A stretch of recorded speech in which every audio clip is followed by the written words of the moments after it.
ꯈꯜꯂꯨꯕ ꯇꯥꯔꯨꯕ ꯌꯦꯡꯂꯨꯕ ꯆꯥꯔꯨꯕ ꯍꯥꯏꯔꯨꯕ ꯆꯠꯂꯨꯕ ꯄꯨꯟꯁꯤꯒꯤ ꯈꯣꯡꯊꯥꯡ ꯈꯨꯗꯤꯡꯃꯛ ꯑꯩꯒꯤꯗꯃꯛ ꯇꯧꯔꯤꯕꯅꯤ ꯈꯟꯅ ꯅꯊꯧ ꯇꯧ ꯑꯗꯨꯝꯅ ꯅꯍꯥꯛꯅ ꯇꯧꯔꯕ ꯅꯍꯥꯛꯀꯤ ꯄꯥꯞ ꯄꯨꯝꯅꯃꯛ ꯑꯩꯍꯥꯛꯅ ꯄꯨꯕꯤꯒꯅꯤꯌꯦ ꯇꯥꯛꯄꯤꯕ ꯄꯥꯎꯇꯥꯛ ꯇꯨꯡꯏꯟꯅ ꯄꯨꯝꯅꯃꯛ ꯅꯐꯝꯗ ꯀꯠꯊꯣꯛꯆꯗꯨꯅ ꯉꯁꯤꯒꯤ ꯋꯥꯍꯪ ꯄꯥꯎꯈꯨꯝ ꯂꯧꯈꯠꯆꯔꯤ ꯑꯍꯥꯟꯕꯗ ꯌꯥꯏꯍꯟꯕ ꯕ꯭ꯔꯍ꯭ꯃꯅ ꯅꯨꯡꯁꯤꯔꯕ ꯑꯩꯈꯣꯏꯒꯤ ꯃꯔꯨꯞꯁꯤꯡꯕꯨ ꯇꯔꯥꯝꯅ ꯑꯣꯛꯆꯔꯤ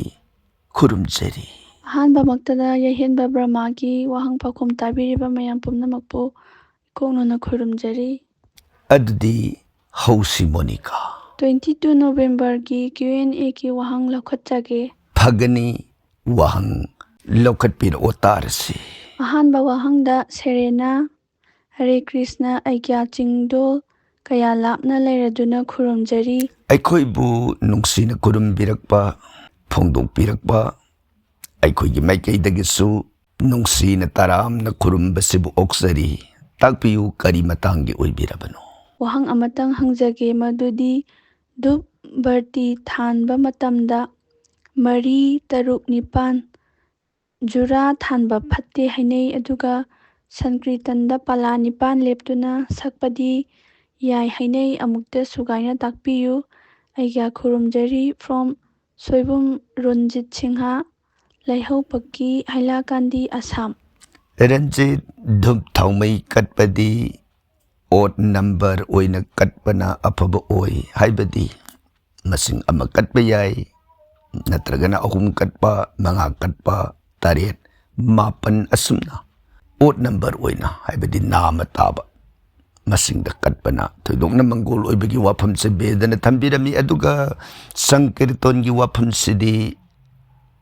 ꯕꯦꯗꯅ ꯊꯝꯕꯤꯔꯝꯕꯗ ꯊꯃꯣꯏ ꯁꯦꯡꯕ ꯁꯥ ꯉꯥ ꯆꯥꯗꯕ ꯏꯁꯣꯔꯗ ꯚꯛꯇꯤ ꯂꯩꯕ ꯁꯨꯔ ꯇꯥꯜ ꯈꯪꯕ ꯃꯤꯑꯣꯏꯅ ꯁꯛ ꯁꯣꯟꯕꯗ ꯃꯁꯤꯡ ꯑꯀꯛꯅꯕ ꯂꯩꯇꯦ ꯏꯌꯥꯗ ꯌꯥꯏ ꯍꯥꯏꯕ ꯋꯥꯐꯝ ꯑꯁꯨꯝꯅ ꯕꯦꯗꯅ ꯊꯝꯕꯤꯔꯝꯕ ꯃꯣꯠ ꯑꯁꯤꯃꯇꯪ ꯐꯣꯡꯗꯣꯛꯆꯔꯤ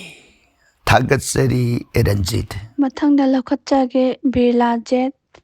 ꯊꯋꯥꯟꯃꯤꯆꯥꯛ ꯂꯩꯐꯝ ꯐꯝꯁꯤꯡꯒꯤ ꯂꯩꯐꯝ ꯁꯨꯒꯥꯏꯅ ꯇꯥꯛꯄꯤꯌꯨ ꯑꯗꯨꯒ ꯔꯥꯁꯤꯒ ꯂꯒꯅꯒꯁꯨ ꯃꯌꯥꯝꯒꯤ ꯄꯨꯛꯅꯤꯡꯕꯨ ꯍꯦꯟꯅ ꯃꯉꯥꯜ ꯄꯤꯅꯕꯤꯗꯨꯅ ꯑꯣꯏ ꯌꯦꯠ ꯈꯪꯅ ꯈꯪꯍꯟꯕꯤꯕꯒꯤꯗꯃꯛ ꯄꯥꯕꯨꯡꯕꯨ ꯍꯥꯏꯅꯤꯡꯉꯥꯏ ꯂꯩꯇꯅ ꯊꯥꯒꯠꯆꯔꯤ ꯑꯗꯨꯒ ꯑꯩꯈꯣꯏꯅ ꯍꯪꯕ ꯍꯩꯇꯕ ꯋꯥꯍꯪ ꯑꯦꯖ ꯑꯦ ꯍ꯭ꯌꯨꯃꯦꯟ ꯕꯤꯡ ꯑꯃ ꯑꯣꯏꯅ ꯈꯪꯖꯕ ꯌꯥꯕꯁꯨ ꯇꯥꯛꯄꯤꯌꯨ ꯕꯤꯔꯂꯥ ꯖꯦꯠ ꯕꯤꯔꯂꯥꯖꯒꯤ ꯋꯥꯈꯜꯕꯨ ꯊꯥꯒꯠꯆꯔꯤ ꯄꯥꯛ ꯆꯥꯎꯈ꯭ꯔꯕ ꯍꯤꯔꯝꯁꯤꯒꯤ ꯁꯝꯅ ꯊꯝꯖꯔꯕꯗ ꯑꯩꯈꯣꯏꯅ ꯍꯤꯡꯂꯤꯉꯩꯒꯤ ꯃꯇꯝꯁꯤꯗ ꯑꯄꯥꯝꯕ ꯑꯁꯥꯎꯕ ꯀꯜꯂꯛꯄ ꯁꯨꯃꯠꯄ ꯅꯥꯄꯜ ꯃꯌꯥꯏ ꯀꯥꯕ ꯍꯥꯏꯔꯤꯕ 3 ꯑꯁꯤ ꯃꯇꯝ ꯆꯨꯞꯄꯗ ꯂꯥꯛꯁꯤꯟꯗꯨꯅ ꯊꯝꯕ ꯉꯝꯅꯅꯕ ꯍꯣꯠꯅꯕ ꯑꯩꯒꯤ ꯍꯥꯏꯕ ꯋꯥꯈꯜꯗ ꯀꯥ ꯍꯦꯟꯅ ꯄꯨꯛꯅꯤꯡ ꯂꯨꯞꯁꯤꯟꯕꯤꯗꯕ ꯑꯩꯈꯣꯏꯒꯤ ꯍꯥꯏꯕ ꯋꯥꯈꯜꯂꯣꯟꯁꯤꯗ ꯃꯤꯠꯌꯦꯡꯁꯤ ꯆꯥꯎꯊꯣꯛꯅ ꯈꯥꯡꯕ ꯀꯟꯕ ꯉꯥꯛꯄꯤ ꯍꯩꯕ ꯖꯤꯕꯕꯨ ꯅꯨꯡꯁꯤꯕ ꯑꯇꯣꯞꯄꯒꯤ ꯇꯧꯕꯤꯃꯜ ꯃꯁꯛ ꯈꯪꯕ ꯑꯁꯨꯝꯅ ꯄ꯭ꯔꯤꯊꯤꯕꯤꯁꯤꯗ ꯍꯤꯡꯗꯨꯅ ꯂꯩꯔꯤꯉꯩꯒꯤ ꯃꯇꯝꯗ ꯑꯩꯒꯤ ꯃꯥꯡꯕ ꯂꯩꯔꯔꯣꯏꯗꯕ ꯒꯨꯟꯁꯤꯡ ꯑꯁꯤ ꯑꯗꯨꯛꯀꯤ ꯃꯇꯤꯛ ꯇꯥꯟꯁꯤꯟꯕꯤꯍꯧꯕ ꯐꯩ ꯃꯔꯝꯗꯤ ꯀꯔꯤꯒꯤꯅꯣꯅ ꯍꯥꯏꯕꯗ ꯑꯩꯈꯣꯏꯅ ꯈꯜꯂꯤ ꯁꯤꯕ ꯍꯥꯏꯕꯁꯤꯅ ꯖꯤꯕꯒꯤ ꯑꯔꯣꯏꯕꯅꯤ ꯑꯗꯨꯕꯨ ꯁꯥꯁꯇ꯭ꯔꯅ ꯄꯤꯔꯤꯕꯁꯤꯗꯤ ꯁꯤꯕꯁꯤꯅ ꯖꯤꯕꯒꯤ ꯑꯔꯣꯏꯕ ꯅꯠꯇꯦ ꯁꯤꯔꯤꯕꯁꯤꯗꯤ ꯃꯄꯥꯟꯒꯤ ꯄꯟꯆꯚꯨꯠꯅ ꯁꯥꯕ ꯍꯛꯆꯥꯡ ꯑꯁꯤ ꯈꯛꯇꯅꯤ ꯊꯋꯥꯏꯗꯤ ꯀꯩꯗꯧꯉꯩꯗ ꯃꯥꯡꯕ ꯂꯩꯇꯕꯅꯤꯅ ꯑꯅꯧꯕ ꯍꯛꯆꯥꯡ ꯑꯃ ꯁꯣꯏꯗꯅ ꯐꯪꯒꯅꯤ ꯑꯗꯨꯅ ꯑꯩꯅ ꯐꯪꯒꯗꯧꯔꯤꯕ ꯍꯛꯆꯥꯡ ꯑꯗꯨꯗ ꯒꯧꯇꯝ ꯕꯨꯙꯒꯤ ꯋꯥꯐꯝ ꯑꯃꯗ ꯍꯌꯥꯔ ꯑꯦꯟ ꯍꯌꯥꯔ ꯕꯥꯔꯠ ꯂꯋꯥꯔ ꯑꯦꯟ ꯂꯋꯥꯔ ꯕꯥꯔꯠ ꯍꯥꯏꯗꯅ ꯑꯃꯨꯛꯇꯪꯕꯨ ꯋꯥꯡꯅ ꯄꯣꯛꯈ꯭ꯔꯕ ꯃꯤꯑꯣꯏ ꯃꯄꯣꯛ ꯑꯁꯦ ꯃꯊꯪ ꯑꯁꯨꯝ ꯋꯥꯡꯈꯠꯈꯤ ꯑꯃꯨꯛꯇꯪꯕꯨ ꯍꯟꯊꯅ ꯄꯣꯛꯈ꯭ꯔꯕ ꯃꯤꯑꯣꯏꯕꯁꯤ ꯍꯟꯊꯕ ꯄꯣꯛꯇ ꯑꯁꯨꯝ ꯅꯦꯝꯊꯈꯤꯕ ꯑꯗꯨꯅ ꯑꯩꯅ ꯇꯧꯖꯔꯝꯕ ꯐꯤꯗꯝ ꯅꯐꯝ ꯑꯣꯏꯕ ꯀꯔꯃꯁꯤꯡ ꯑꯗꯨꯅ ꯃꯔꯝ ꯑꯣꯏꯗꯅ ꯑꯩꯒꯤ ꯃꯊꯪꯒꯤ ꯑꯐꯕ ꯃꯄꯣꯛ ꯑꯗꯨꯗꯒꯤ ꯃꯊꯪ ꯀꯥꯈꯤꯗꯅ ꯏꯁꯣꯔꯃꯛꯀ ꯃꯥꯟꯅꯈꯤꯕ ꯑꯁꯨꯝꯅ ꯕꯦꯗꯅ ꯊꯝꯕꯤꯔꯝꯕ ꯋꯥꯐꯝ ꯃꯇꯨꯡ ꯏꯟꯅ ꯌꯥꯔꯤꯕ ꯃꯈꯩ ꯑꯩꯈꯣꯏꯅ ꯑꯩꯒꯤ ꯍꯥꯏꯕ ꯋꯥꯈꯜꯒꯤ ꯃꯍꯨꯠꯇ ꯑꯩꯈꯣꯏꯒꯤ ꯍꯥꯏꯕ ꯃꯤꯠꯌꯦꯡ ꯑꯁꯤꯗ ꯁꯃꯥꯖꯀꯤ ꯑꯣꯏꯕ ꯑꯩꯒꯤ ꯄꯨꯟꯁꯤꯗ ꯂꯩꯔꯤꯉꯩꯒꯤ ꯃꯇꯝꯁꯤꯗ ꯀꯔꯤꯒꯨꯝꯕ ꯊꯕꯛ ꯑꯃꯇꯪ ꯄꯥꯡꯊꯣꯛꯄꯤꯔꯝꯕ ꯃꯁꯤꯅ ꯄꯨꯝꯅꯃꯛꯀꯤ ꯑꯊꯣꯏꯕꯅꯤ ꯍꯥꯏꯕ ꯋꯥꯐꯝꯁꯤꯃꯇꯪ ꯕꯤꯔꯂꯥꯁꯀꯤ ꯃꯐꯝꯗ ꯁꯝꯅ ꯊꯝꯖꯔꯤ꯫ ꯊꯥꯒꯠꯆꯔꯤ ꯕꯤꯔꯂꯥꯁ꯫ ꯃꯊꯪꯗ ꯏꯕꯦꯌꯥꯏꯃ ꯅꯝꯕꯝ ꯑꯩꯒ꯭ꯌꯥ ꯈꯨꯕꯥꯛ ꯃꯌꯤꯒꯤ ꯃꯇꯥꯡꯗ ꯚꯤꯗꯤꯑꯣ ꯑꯃꯠꯇ ꯁꯦꯝꯕꯤꯔꯛꯎ꯫ ꯏꯕꯦꯌꯥꯏꯃꯒꯤ ꯋꯥꯐꯝ ꯂꯧꯁꯤꯟꯖꯔꯤ꯫ ꯇꯥꯟꯖꯥ ꯐꯪꯕꯗ ꯁꯣꯏꯗꯅ ꯂꯧꯈꯠꯄ ꯉꯝꯅꯅꯕ ꯍꯣꯠꯅꯖꯔꯛꯀꯦ꯫ ꯑꯁꯨꯝ ꯑꯣꯏꯗꯅ ꯏꯕꯦꯌꯥꯏꯃꯒꯤ ꯋꯥꯐꯝ ꯊꯝꯖꯔꯤ꯫ ꯊꯥꯒꯠꯆꯔꯤ꯫ ꯃꯊꯪꯗ ꯂꯧꯈꯠꯆꯒꯦ ꯃꯦꯔꯤꯅꯥ ꯄꯨꯌꯥꯝ ꯈꯨꯔꯨꯝꯖꯔꯤ ꯑꯩꯒ꯭ꯌꯥ ꯍꯪꯖꯈꯤꯕ ꯋꯥꯍꯪꯁꯤꯡꯒꯤ ꯄꯥꯎꯈꯨꯝ ꯇꯥꯛꯄꯤꯔꯛꯄ ꯊꯥꯒꯠꯆꯔꯤ ꯂꯣꯏꯅꯅ ꯋꯥꯍꯪ ꯑꯃꯠꯇ ꯍꯪꯖꯒꯦ ꯑꯩꯒ꯭ꯌꯥ ꯑꯩꯒꯤ ꯌꯨꯝꯒꯤ ꯍꯦꯛ ꯃꯥꯌꯣꯛꯅꯕ ꯃꯃꯥꯡꯗ ꯎ ꯑꯃ ꯍꯧꯔꯤ ꯃꯁꯤꯒꯤ ꯃꯃꯤꯁꯤ ꯃꯃꯥꯡꯊꯣꯡꯗ ꯃꯃꯤ ꯇꯥꯏ ꯃꯁꯤꯕꯨ ꯃꯤ ꯅꯟꯕ ꯑꯣꯏꯒꯗ꯭ꯔꯥ ꯑꯐ ꯐꯠꯇ ꯇꯥꯛꯄꯤꯌꯨ꯫ ꯑꯃ ꯇꯤꯡꯊꯧꯁꯤ ꯁꯟꯗꯦ ꯅꯨꯃꯤꯠꯇ ꯍꯦꯛꯄꯁꯤ ꯚꯒꯋꯥꯟ ꯁ꯭ꯔꯤ ꯕꯤꯁꯅꯨꯒꯤ ꯃꯀꯣꯛ ꯊꯠꯄꯒ ꯃꯥꯟꯅꯩ ꯍꯥꯏꯕꯁꯤꯒꯤ ꯃꯔꯝꯗ ꯈꯔ ꯇꯥꯛꯄꯤꯌꯨ꯫ ꯑꯩꯒ꯭ꯌꯥꯕꯨ ꯑꯃꯨꯛꯀ ꯍꯟꯅ ꯈꯨꯔꯨꯝꯖꯔꯤ꯫ ꯃꯦꯔꯤꯅꯥꯒꯤ ꯋꯥꯐꯝꯁꯤ ꯄꯥꯎꯈꯨꯝꯗ ꯈꯔ ꯉꯛꯄ ꯍꯥꯏꯖꯕ ꯇꯥꯏ꯫ ꯌꯨꯝꯒꯤ ꯃꯌꯣꯟꯒꯤꯁꯨ ꯃꯈꯥ ꯄꯣꯟꯕ ꯑꯗꯨꯒ ꯍꯧꯔꯤꯕ ꯎ ꯑꯗꯨꯒꯤ ꯃꯈꯥꯁꯨ ꯄꯣꯟꯕ꯫ ꯃꯍꯧꯁꯥꯅ ꯃꯃꯥꯡꯊꯣꯡꯒꯤ ꯃꯥꯌꯣꯛꯅꯕꯗ ꯍꯧꯕ ꯎꯅ ꯌꯨꯝꯗꯨꯗ ꯂꯥꯛꯀꯗꯕ ꯄꯣꯖꯤꯇꯤꯚ ꯏꯅꯔꯖꯤ ꯍꯟꯊꯍꯜꯂꯤ꯫ ꯑꯗꯨꯕꯨ ꯀꯔꯤꯒꯨꯝꯕꯗ ꯑꯩꯒꯤ ꯌꯨꯝ ꯑꯁꯤꯅ ꯅꯣꯡꯄꯣꯛ ꯑꯣꯟꯕ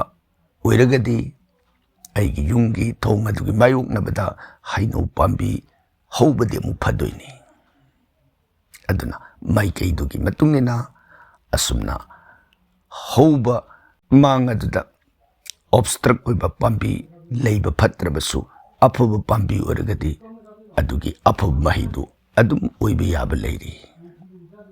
ꯀꯔꯤꯒꯨꯝꯕꯗ ꯆꯤꯡꯅꯕꯤꯔꯒꯗꯤ ꯂꯧꯊꯣꯛꯄꯤꯕ ꯑꯗꯨꯝ ꯀꯥꯏꯗꯦ꯫ ꯂꯧꯊꯣꯛꯄꯗꯨꯗ ꯈꯨꯗꯣꯡ ꯆꯥꯗꯕ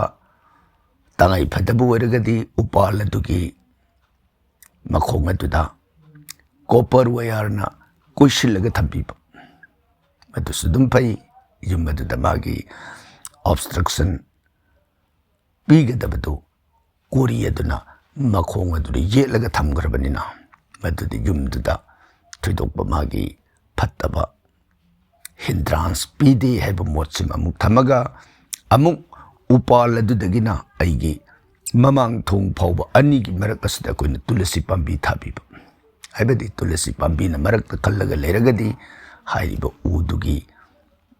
ꯃꯃꯤ ꯈꯟꯕ ꯑꯣꯏꯔꯣ ꯅꯠꯇ꯭ꯔꯒ ꯑꯊꯤꯡꯕ ꯑꯣꯏꯅ ꯂꯩꯕ ꯑꯣꯏꯔꯣ ꯄꯨꯝꯅꯃꯛ ꯇꯨꯂꯁꯤꯗꯨꯅ ꯃꯌꯥꯏꯗ ꯂꯩꯔꯕꯅꯤꯅ ꯗꯣꯁ ꯂꯩꯔꯣꯏ ꯍꯥꯏꯕ ꯋꯥꯐꯝꯁꯤꯃꯁꯨ ꯑꯃꯨꯛ ꯕꯥꯁꯇꯨ ꯁꯥꯁꯇ꯭ꯔꯅ ꯊꯝꯕꯤꯔꯝꯕ ꯋꯥꯐꯝ ꯑꯁꯤꯃꯇꯪ ꯄꯥꯎꯗꯝꯖꯔꯒ ꯇꯤꯡꯊꯧꯒꯤ ꯃꯇꯥꯡ ꯑꯃ ꯄꯟꯕꯤꯔꯛꯏꯕꯁꯤ ꯇꯤꯡꯊꯧꯁꯤ ꯃꯦꯔꯤꯅꯥ ꯁ꯭ꯔꯤ ꯕꯤꯁꯅꯨꯒ ꯌꯥꯝ ꯍꯦꯟꯅ ꯃꯔꯤꯁꯤ ꯂꯩꯅꯗꯕ ꯈꯔꯗꯤ ꯂꯩꯅꯩ ꯑꯗꯨꯕꯨ ꯌꯥꯝ ꯍꯦꯟꯅ ꯇꯤꯡꯊꯧꯒꯤ ꯃꯔꯤ ꯂꯩꯅꯔꯤꯕꯁꯤꯗꯤ ꯒꯅꯦꯁꯅꯤ꯫ ꯑꯗꯨꯅ ꯇꯥꯛꯄꯤꯔꯛꯂꯤꯕ ꯅꯣꯡꯃꯥꯏꯖꯤꯡꯗ ꯇꯤꯡꯊꯧ ꯍꯦꯛꯄ ꯍꯥꯏꯕꯁꯤ ꯑꯐꯕ ꯑꯣꯏꯗꯦ ꯆꯨꯝꯃꯤ꯫ ꯍꯦꯛꯂꯕꯗꯤ ꯃꯥꯒꯤ ꯄꯨꯟꯁꯤꯗ ꯑꯐꯕꯒꯤ ꯆꯥꯡ ꯑꯁꯤ ꯌꯥꯝꯅ ꯍꯟꯊꯍꯟꯕꯒꯤ ꯋꯥꯐꯝ ꯕꯦꯗꯅ ꯊꯝꯕꯤꯔꯝꯃꯤ꯫ ꯁꯨꯝꯃꯗꯅ ꯃꯦꯔꯤꯅꯥꯒꯤ ꯋꯥꯍꯪꯒꯤ ꯄꯥꯎꯈꯨꯝ ꯊꯝꯖꯔꯤ꯫ ꯊꯥꯒꯠꯆꯔꯤ ꯃꯦꯔꯤꯅꯥ꯫ ꯃꯊꯪꯒꯤ ꯋꯥꯍꯪ ꯂꯧꯈꯠꯁꯤ ꯃꯣꯅꯤꯀꯥ꯫ ꯃꯊꯪꯗ ꯂꯥꯏꯁ꯭ꯔꯝ ꯀꯦꯕꯤ ꯑꯩꯒ꯭ꯌꯥ ꯈꯨꯔꯨꯝꯖꯔꯤ ꯋꯥꯍꯪ ꯑꯃꯠꯇ ꯍꯪꯖꯒꯦ ꯃꯗꯨꯗꯤ ꯌꯨꯝ ꯑꯃꯒꯤ ꯁꯨꯃꯥꯡ ꯇꯨꯂꯁꯤꯕꯣꯡ ꯃꯅꯥꯛꯇ ꯃꯥꯟꯇꯣꯞꯀꯤ ꯖꯇ꯭ꯔꯥꯒꯤꯅꯤ ꯍꯥꯏꯗꯨꯅ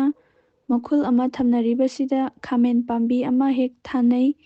ꯑꯗꯨꯕꯨ ꯃꯥꯟꯇꯣꯞ ꯑꯃꯨꯛꯇ ꯈꯟꯈꯤꯗ꯭ꯔꯤꯕ ꯁꯨꯃꯥꯡꯒꯤꯗ ꯈꯥꯃꯦꯟ ꯊꯥꯕꯁꯤ ꯐꯕ꯭ꯔꯥ ꯐꯠꯇꯕ꯭ꯔꯥ ꯇꯥꯛꯄꯤꯌꯨ꯫ ꯀꯦꯕꯤꯒꯤ ꯋꯥꯐꯝꯁꯤꯗꯤ ꯈꯪꯖꯗꯦ ꯍꯥꯏꯅ ꯁꯝꯅ ꯄꯥꯎꯈꯨꯝ ꯊꯝꯖꯔꯒꯦ ꯋꯥꯔꯧꯕꯤꯕ ꯌꯥꯗꯦ ꯀꯦꯕꯤ꯫ ꯃꯊꯪꯗ ꯂꯧꯈꯠꯆꯒꯦ ꯀꯜꯄꯅꯥ ꯅꯤꯡꯊꯧꯖꯝ ꯑꯍꯥꯟꯕꯗ ꯏꯀꯥꯏ ꯈꯨꯝꯅꯖꯔꯤꯕ ꯑꯣꯖꯥꯕꯨ ꯈꯨꯔꯨꯝꯖꯔꯤ ꯑꯣꯖꯥ ꯑꯩꯈꯣꯏꯅ ꯌꯨꯝ ꯑꯃ ꯅꯧꯅ ꯁꯥꯒꯦ ꯈꯟꯕꯒꯤ ꯀꯨꯊꯤ ꯌꯦꯡꯕ ꯃꯇꯝꯗ ꯏꯃꯨꯡꯗꯨꯒꯤ ꯑꯍꯜ ꯏꯃꯥꯗꯤ ꯂꯩꯔꯤꯕ ꯑꯗꯨꯒ ꯄꯥꯕꯨꯡꯗꯤ ꯂꯩꯈꯤꯗ꯭ꯔꯕ ꯑꯣꯏꯔꯒꯗꯤ ꯑꯍꯜꯗꯨꯒꯤ ꯃꯆꯥ ꯃꯃꯧꯗ ꯑꯣꯏꯅ ꯕꯁꯇꯨꯒꯤ ꯃꯇꯥꯡꯁꯦ ꯌꯦꯡꯒꯗ꯭ꯔꯥ ꯑꯣꯔ ꯑꯍꯜ ꯂꯩꯔꯤꯕꯗꯨꯗ ꯌꯦꯡꯒꯗ꯭ꯔꯥ ꯈꯪꯖꯅꯤꯡꯏ ꯇꯥꯛꯄꯤꯌꯨ ꯑꯣꯖꯥꯕꯨ ꯈꯨꯔꯨꯝꯖꯔꯤ꯫ ꯀꯜꯄꯅꯥꯒꯤ ꯋꯥꯐꯝꯁꯤꯒꯤꯁꯨ ꯏꯌꯥꯗ ꯌꯥꯏ ꯍꯥꯏꯅ ꯄꯥꯎꯈꯨꯝ ꯊꯝꯖꯔꯤ꯫ ꯆꯍꯤ ꯃꯇꯥꯡꯒꯤ ꯁꯥꯕ ꯐꯕ ꯃꯥꯒꯤ ꯃꯤꯡꯗ ꯑꯗꯨꯃꯛ ꯁꯥꯒꯗꯕꯅꯤ, ꯃꯗꯨꯗ ꯊꯣꯏꯗꯣꯛꯄ ꯃꯔꯤ ꯂꯩꯅꯗꯦ ꯍꯥꯏꯖꯕ ꯇꯥꯏ꯫ ꯊꯥꯒꯠꯆꯔꯤ ꯀꯜꯄꯅꯥ꯫ ꯃꯊꯪꯗ ꯀꯣꯡꯕ꯭ꯔꯥꯏꯂꯥꯠꯄꯝ ꯁꯔꯗꯥ ꯗꯦꯕꯤ: ꯈꯨꯔꯨꯝꯖꯔꯤ ꯑꯣꯖꯥꯕꯨ ꯀꯔꯤꯒꯨꯝꯕ ꯑꯃ ꯍꯪꯖꯒꯦ꯫ ꯆꯨꯝꯅ ꯇꯤꯔꯊ ꯆꯠꯄꯗ ꯑꯍꯜ ꯂꯃꯟ ꯂꯩꯈꯤꯗ꯭ꯔꯕꯁꯤꯡ ꯃꯈꯣꯏꯒꯤ ꯇꯧꯐꯝ ꯊꯣꯛꯄꯗꯤ ꯂꯣꯏꯈ꯭ꯔꯕꯁꯨ ꯇꯔꯄꯟ ꯀꯠꯆꯕ ꯌꯥꯕ꯭ꯔꯥ? ꯁꯔꯗꯥ, ꯀꯔꯤꯃꯠꯇ ꯀꯥꯏꯗꯦ, ꯀꯠꯀꯗꯕꯅꯤ ꯁꯨꯝ ꯑꯣꯏꯗꯅ ꯊꯝꯖꯔꯤ, ꯃꯔꯝꯗꯤ ꯑꯩꯒꯤ ꯄꯨꯟꯁꯤꯅ ꯂꯩꯔꯤꯕ ꯃꯈꯩ ꯃꯈꯣꯏꯕꯨ ꯀꯥꯎꯗꯅ ꯅꯤꯡꯁꯤꯡꯖꯕ ꯊꯣꯏꯗꯣꯛꯅ ꯐꯩ꯫ ꯃꯪꯒꯣꯜꯒꯤ ꯃꯁꯛꯅꯤ ꯄꯤꯇ꯭ꯔꯤꯂꯣꯛ ꯍꯥꯏꯔꯤꯕꯁꯤꯅꯤ ꯑꯩꯈꯣꯏꯒꯤ ꯑꯆꯝꯕ ꯋꯥꯍꯩꯗ ꯂꯥꯏꯑꯣꯏꯈ꯭ꯔꯕ ꯍꯥꯏꯔꯤꯕꯁꯤ꯫ ꯂꯥꯏꯑꯣꯏꯈ꯭ꯔꯕ ꯍꯥꯏꯕꯗꯤ ꯏꯁꯣꯔꯃꯛꯀꯤ ꯒꯨꯟ ꯑꯗꯨ ꯃꯈꯣꯏꯗ ꯂꯩꯈ꯭ꯔꯕꯅꯤ꯫ ꯃꯔꯝ ꯑꯗꯨꯅ ꯑꯩꯈꯣꯏꯅ ꯄꯤꯇ꯭ꯔꯤꯂꯣꯛ ꯀꯅꯥꯅ ꯑꯣꯏ? ꯁꯨꯔꯖꯗꯦꯕꯅ ꯑꯣꯏ꯫ ꯄꯤꯇ꯭ꯔꯤꯂꯣꯛ ꯀꯅꯥꯅ ꯑꯣꯏ? ꯚꯒꯋꯥꯟ ꯁ꯭ꯔꯤ ꯕꯤꯁꯅꯨꯅ ꯑꯣꯏ꯫ ꯑꯗꯨꯅ ꯃꯔꯝ ꯑꯣꯏꯗꯅ ꯑꯩꯅ ꯏꯄꯥ ꯏꯄꯨꯁꯤꯡ ꯑꯗꯨꯕꯨ ꯃꯇꯝ ꯆꯨꯞꯄꯗ ꯅꯤꯡꯁꯤꯡꯖꯕ, ꯀꯨꯝꯑꯣꯟ ꯈꯨꯗꯤꯡꯒꯤ ꯅꯤꯡꯁꯤꯡꯖꯕ, ꯑꯩꯒꯤ ꯁꯠꯀꯔꯃ ꯑꯐꯕ ꯃꯪꯒꯣꯜꯒꯤ ꯊꯕꯛ ꯈꯨꯗꯤꯡꯃꯛꯀꯤ ꯇꯧꯔꯝ ꯍꯧꯒꯠꯂꯝꯗꯥꯏ ꯈꯨꯗꯤꯡꯃꯛꯇ ꯃꯈꯣꯏꯕꯨ ꯅꯤꯡꯁꯤꯡꯖꯕ, ꯃꯈꯣꯏꯗꯒꯤꯅꯤ ꯑꯩꯈꯣꯏ ꯉꯁꯤ ꯑꯣꯏꯍꯧꯔꯤꯕꯁꯤ꯫ ꯑꯗꯨꯅ ꯃꯔꯝ ꯑꯣꯏꯗꯅ ꯃꯈꯣꯏꯕꯨ ꯅꯤꯡꯁꯤꯡꯖꯕ, ꯈꯨꯔꯨꯝꯖꯕ, ꯃꯐꯝ ꯃꯇꯝ ꯈꯨꯗꯤꯡꯃꯛꯇ ꯏꯐꯗ ꯐꯩ ꯍꯥꯏꯕ ꯋꯥꯐꯝ ꯑꯁꯤ ꯕꯦꯗꯅ ꯊꯝꯕꯤꯔꯝꯕ ꯃꯣꯠ ꯑꯁꯤꯃꯇꯪ ꯄꯥꯎꯗꯝꯖꯔꯤ꯫ ꯊꯥꯒꯠꯆꯔꯤ ꯁꯔꯗꯥ꯫ ꯃꯊꯪꯗ ꯄꯣꯠꯁꯪꯕꯝ ꯏꯕꯣꯝꯆꯥꯁꯤꯡ: ꯑꯣꯖꯥ, ꯃꯃꯥꯡ ꯑꯣꯟꯕ ꯌꯨꯝ ꯑꯐꯩꯕꯗ ꯃꯃꯥꯡꯗ ꯖꯇ꯭ꯔꯥ ꯂꯩꯕꯁꯤꯕꯨ ꯌꯥꯕ꯭ꯔꯥ? ꯏꯕꯣꯝꯆꯥ, ꯌꯨꯝꯒꯤ ꯀꯌꯥꯠ ꯅꯤꯌꯣꯝ ꯆꯨꯝꯂꯕꯗꯤ ꯌꯥꯏ, ꯗꯣꯁ ꯂꯩꯇꯦ ꯁꯨꯝ ꯑꯣꯏꯗꯅ ꯏꯕꯣꯝꯆꯥꯒꯤ ꯄꯥꯎꯈꯨꯝ ꯊꯝꯖꯔꯤ꯫ ꯊꯥꯒꯠꯆꯔꯤ꯫ ꯃꯊꯪꯗ ꯁꯣꯚꯥ ꯁꯤꯡ: ꯍꯔꯦ ꯀ꯭ꯔꯤꯁꯅ, ꯑꯩꯒ꯭ꯌꯥ ꯒꯅꯦꯁꯖꯤꯒꯤ ꯐꯣꯇꯣ ꯑꯁꯤ ꯌꯨꯝꯒꯤ ꯀꯔꯝꯕ ꯃꯐꯝꯗ ꯊꯦꯠꯀꯅꯤ? ꯄꯥꯎꯈꯨꯝ ꯉꯥꯏꯖꯔꯤ꯫ ꯁꯣꯚꯥ, ꯒꯅꯦꯁꯀꯤ ꯄꯤꯛꯆꯔ ꯃꯥꯡꯒꯣꯟ ꯊꯣꯡꯖꯤꯟꯒꯤ ꯌꯦꯠ ꯅꯠꯇ꯭ꯔꯒꯅ ꯏꯃꯨꯡꯒꯤ ꯆꯤꯡꯈꯩ ꯄꯥꯡꯕ ꯅꯠꯇ꯭ꯔꯒꯅ ꯆꯥꯛꯁꯪ ꯀꯥ ꯍꯥꯏꯔꯤꯕ ꯃꯐꯝꯁꯤꯡ ꯑꯁꯤꯗ ꯒꯅꯦꯁꯀꯤ ꯄꯤꯛꯆꯔ ꯊꯦꯠꯆꯕ ꯑꯗꯨꯃꯛ ꯐꯩ ꯍꯥꯏꯗꯅ ꯁꯥꯁꯇ꯭ꯔꯅ ꯊꯝꯕꯤꯔꯝꯕ ꯃꯣꯠ ꯑꯁꯤꯃꯇꯪ ꯁꯣꯚꯥꯒꯤ ꯃꯐꯝꯗ ꯄꯥꯎꯗꯝꯖꯔꯤ꯫ ꯃꯊꯪꯒꯤ ꯋꯥꯍꯪ ꯂꯧꯈꯠꯁꯤ ꯃꯣꯅꯤꯀꯥ꯫ ꯃꯊꯪꯗ ꯂꯧꯈꯠꯆꯒꯦ ꯃꯅꯤꯁꯪ ꯂꯥꯏꯁ꯭ꯔꯝ: ꯈꯨꯔꯨꯝꯖꯔꯤ ꯑꯣꯖꯥ, ꯑꯣꯖꯥ ꯑꯩꯒꯤ ꯏꯆꯥꯅꯨꯄꯥ ꯄꯣꯛꯄ ꯊꯥꯅ ꯄꯣꯏꯅꯨꯒꯤ 22ꯅꯤ ꯄꯥꯟꯕ ꯅꯣꯡꯃꯥꯏꯖꯤꯡ ꯅꯨꯃꯤꯠꯇ ꯄꯣꯛꯏ꯫ ꯏꯪꯂꯤꯁꯇꯅ December 21, 2003ꯗ ꯄꯣꯛꯏ꯫ ꯃꯍꯥꯛꯅ ꯄꯣꯛꯄꯒꯤ ꯃꯇꯝ ꯄꯨꯡ 12:35 ꯄꯣꯛꯏ꯫ ꯑꯣꯖꯥ, ꯃꯍꯥꯛꯀꯤ ꯄꯨꯟꯁꯤ ꯇꯦꯜꯂꯤ ꯍꯥꯏ ꯆꯨꯝꯕ꯭ꯔꯥ? ꯑꯣꯖꯥ, ꯃꯔꯤꯛ ꯆꯨꯝꯅ ꯇꯥꯛꯄꯤꯌꯨ꯫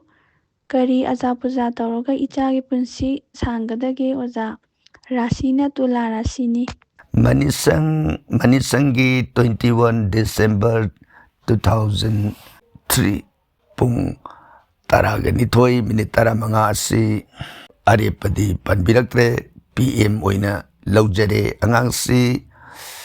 ꯃꯥꯒꯤ ꯂꯩꯔꯤꯕ ꯄ꯭ꯂꯥꯅꯦꯇꯔꯤ ꯄꯣꯖꯤꯁꯟꯒꯤ ꯃꯇꯨꯡ ꯏꯟꯅ ꯄꯥꯏꯟ ꯀꯦꯁ ꯍꯥꯏꯕ ꯇꯥꯔꯦ, ꯅꯣꯡꯁꯪꯒ ꯃꯔꯤ ꯂꯩꯅꯕ ꯑꯅꯥꯕ ꯂꯩꯔꯛꯅꯕꯒꯤ ꯆꯥꯟꯁ ꯌꯥꯝꯅ ꯋꯥꯡꯅ ꯂꯩ꯫ ꯄꯨꯟꯁꯤ ꯇꯦꯟꯕꯒꯤ ꯋꯥꯐꯝ ꯑꯁꯤꯃꯗꯤ ꯑꯩꯈꯣꯏꯅ ꯆꯥꯎꯔꯥꯛꯅ ꯌꯦꯡꯖꯕ ꯃꯇꯝꯗ ꯊꯣꯏꯗꯣꯛꯄ ꯎꯖꯗꯦ꯫ 90+ ꯍꯥꯏꯕ ꯇꯥꯔꯦ, ꯁꯤꯗ ꯃꯥꯒꯤ ꯆꯥꯎꯔꯥꯛꯅ ꯂꯩ꯫ ꯃꯊꯧꯅꯥ ꯐꯒꯅꯤ, ꯃꯇꯤꯛ ꯃꯒꯨꯟ ꯂꯩꯒꯅꯤ ꯍꯥꯏꯕ ꯋꯥꯐꯝꯁꯤꯃꯇꯪ ꯁꯝꯅ ꯃꯅꯤꯁꯪꯒꯤ ꯃꯐꯝꯗ ꯄꯥꯎꯗꯝꯖꯔꯤ꯫ ꯊꯥꯒꯠꯆꯔꯤ꯫ ꯃꯊꯪꯗ ꯏꯕꯣꯝꯆꯥ ꯊꯤꯡꯕꯥꯏꯖꯝ: ꯑꯩꯒ꯭ꯌꯥꯕꯨ ꯑꯍꯥꯟꯕꯗ ꯈꯨꯔꯨꯝꯖꯔꯤ, ꯋꯥꯍꯪ ꯑꯃꯒ ꯍꯪꯖꯔꯤ꯫ ꯌꯨꯝ ꯁꯥꯕꯁꯨ ꯑꯩꯉꯣꯟꯗ ꯁꯥꯖꯩ, ꯑꯗꯨꯕꯨ ꯁꯪꯒꯣꯏ ꯁꯥꯕꯗꯤ ꯆꯍꯤ ꯀꯌా ꯀꯥꯟꯅꯔꯒ ꯌꯥꯒꯗꯒꯦ? ꯑꯩꯒ꯭ꯌꯥꯕꯨ ꯊꯥꯒꯠꯆꯔꯤ꯫ ꯏꯕꯣꯝꯆꯥꯒꯤ ꯋꯥꯐꯝꯁꯤꯗꯤ ꯆꯍꯤ 3 ꯀꯥꯟꯅꯔꯒ ꯁꯥꯕ ꯌꯥꯏ ꯁꯨꯝ ꯑꯣꯏꯗꯅ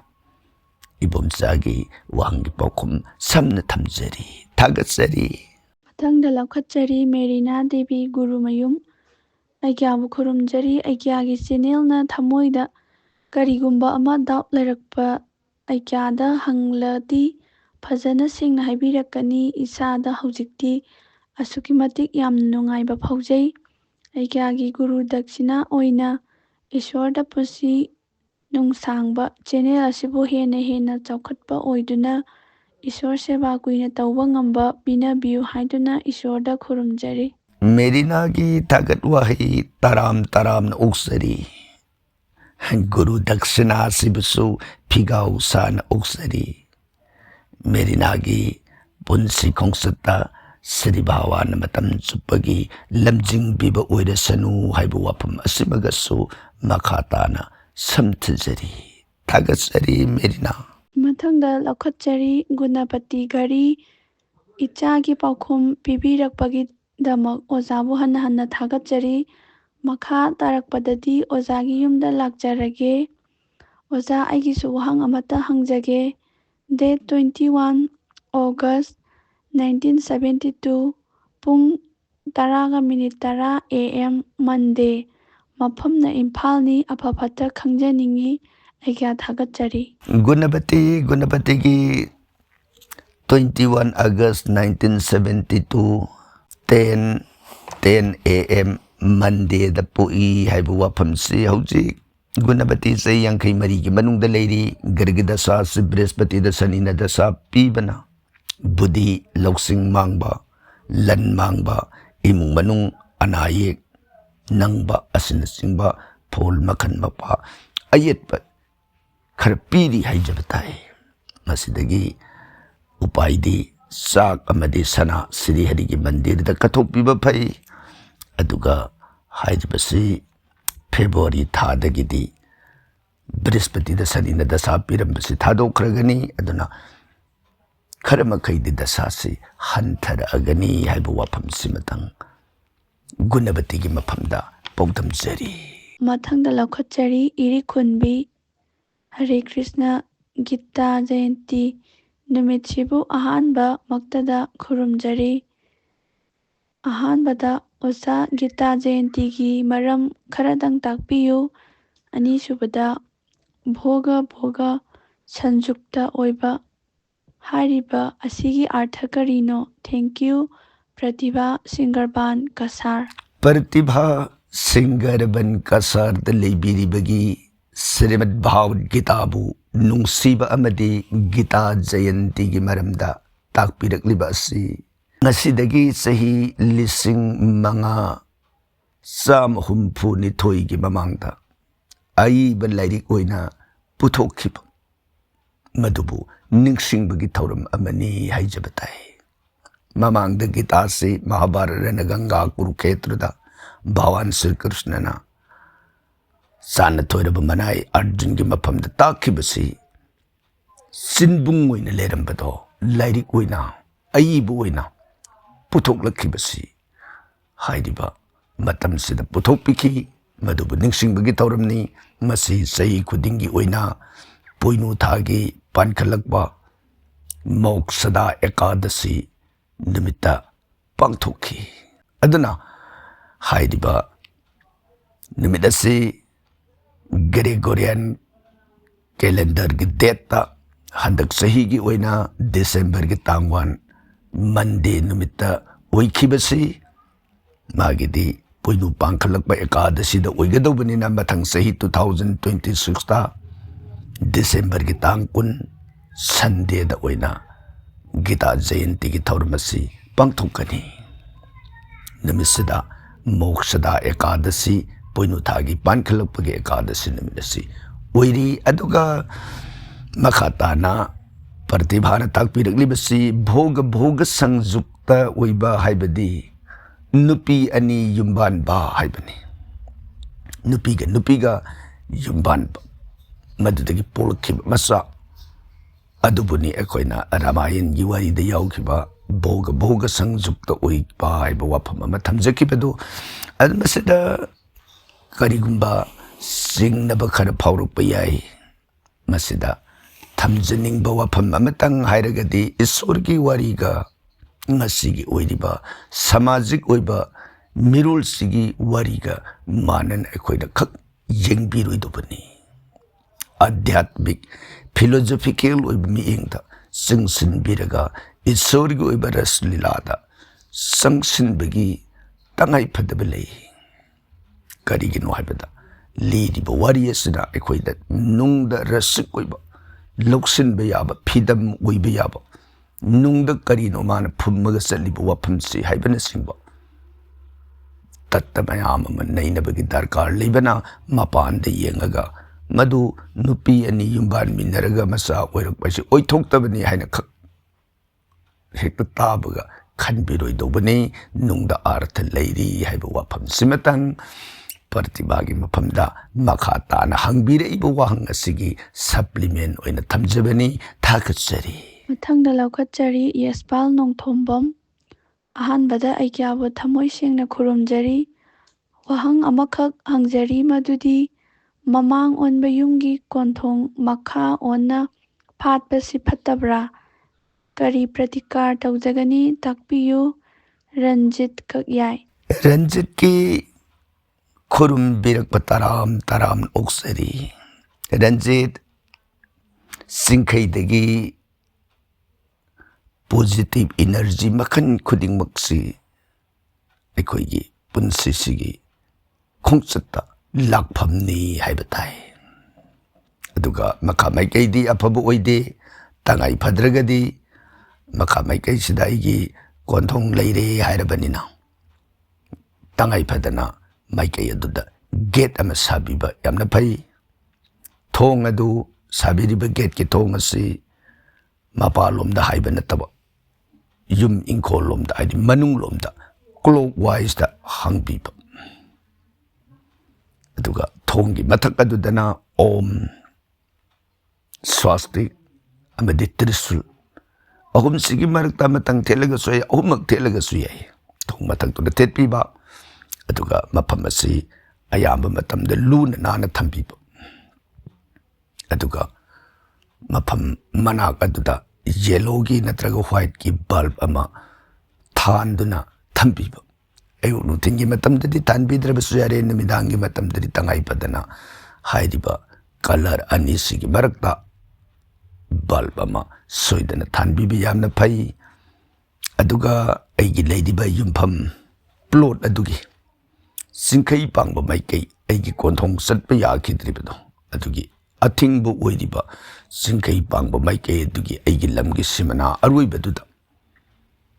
बेम्बू प्लान अमा थाबिबा अदु ओइरगदी ngसाइगी खा पांगना अैगी कोंथोंग सत्लिबदुदगी ओइहल्लक्कदबा तोंगान तोंगानबा मखन कयागी नेगेटिव इन्फ्लुएंस खुदिंगमक्तगी ngakpigani haibu wafam asi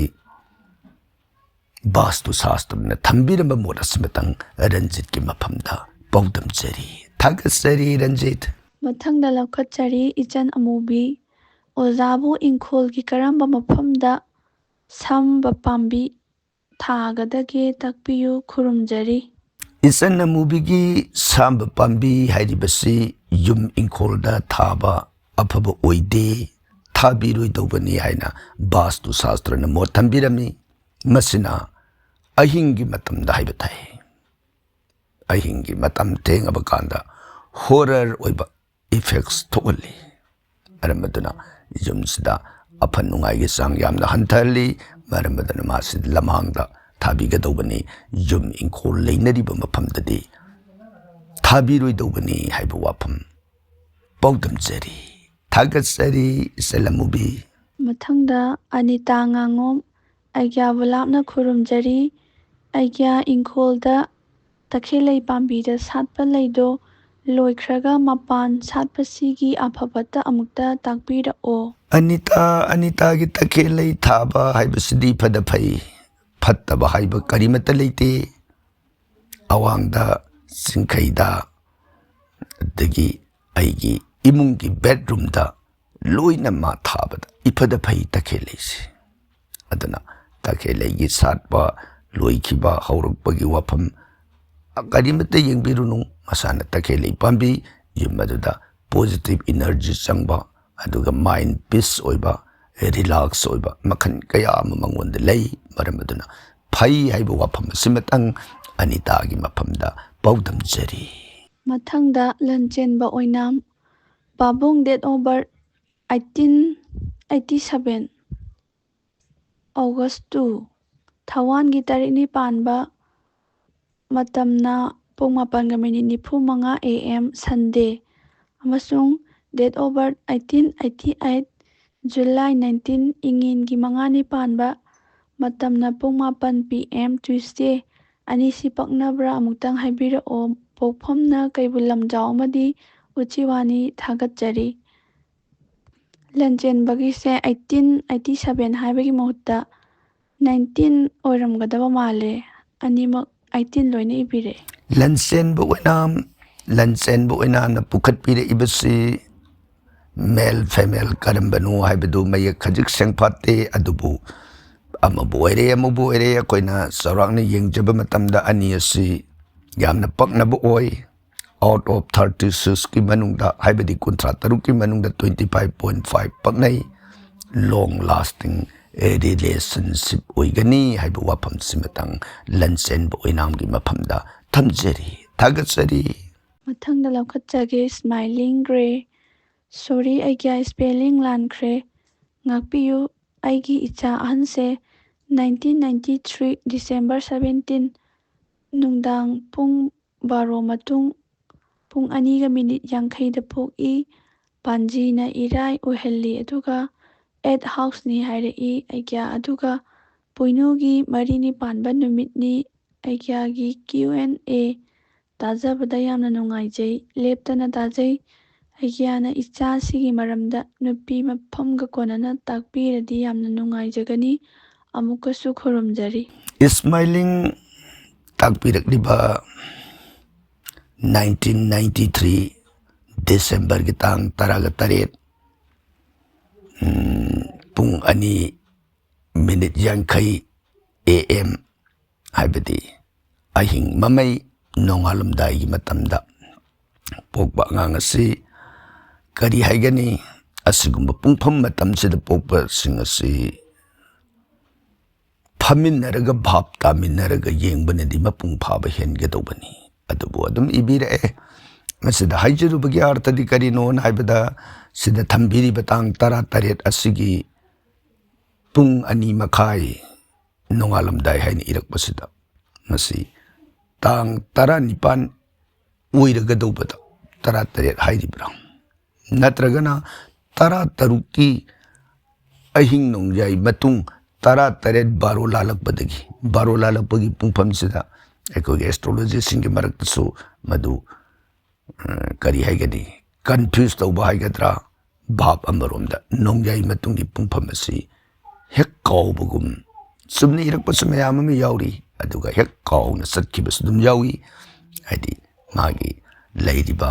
ꯊꯕꯥꯅꯆꯤꯡꯕ ꯅꯈꯦꯇ꯭ꯔꯅꯆꯤꯡꯕꯒꯤ ꯈꯣꯡꯐꯝ ꯑꯗꯨ ꯁꯟꯔꯥꯏꯁ ꯇꯥꯏꯝ ꯑꯃ ꯌꯧꯗ꯭ꯔꯤ ꯍꯥꯏꯗꯅ ꯉꯔꯥꯡꯒꯤ ꯑꯣꯏꯔꯤꯕ ꯗꯦꯠ ꯑꯗꯨꯗ ꯄꯨꯟꯅ ꯑꯗꯨꯝ ꯄꯨꯁꯤꯜꯂꯛꯄ꯫ ꯑꯗꯨꯅ ꯃꯔꯝ ꯑꯣꯏꯗꯅ ꯀꯔꯤꯒꯨꯝꯕꯗ ꯗꯦꯠ ꯑꯁꯤ ꯍꯦꯛ ꯂꯥꯟꯅ ꯆꯠꯅꯔꯛꯄ ꯃꯇꯝꯗ ꯃꯗꯨꯗꯒꯤ ꯑꯥꯔꯊꯁꯤ ꯈꯔ ꯈꯦꯠꯅꯕ ꯑꯗꯨꯝ ꯌꯥꯎꯏ꯫ ꯑꯗꯨꯕꯨ ꯐꯔꯦ, ꯊꯝꯕꯤꯔꯛꯂꯕꯅꯤꯅ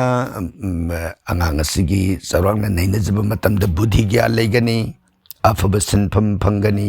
ꯅꯨꯄꯤ ꯌꯨꯝꯐꯝꯗꯤ ꯄꯥꯡꯗꯦ꯫ ꯑꯗꯨꯅ ꯃꯁꯤꯗꯒꯤ ꯐꯅꯅꯕ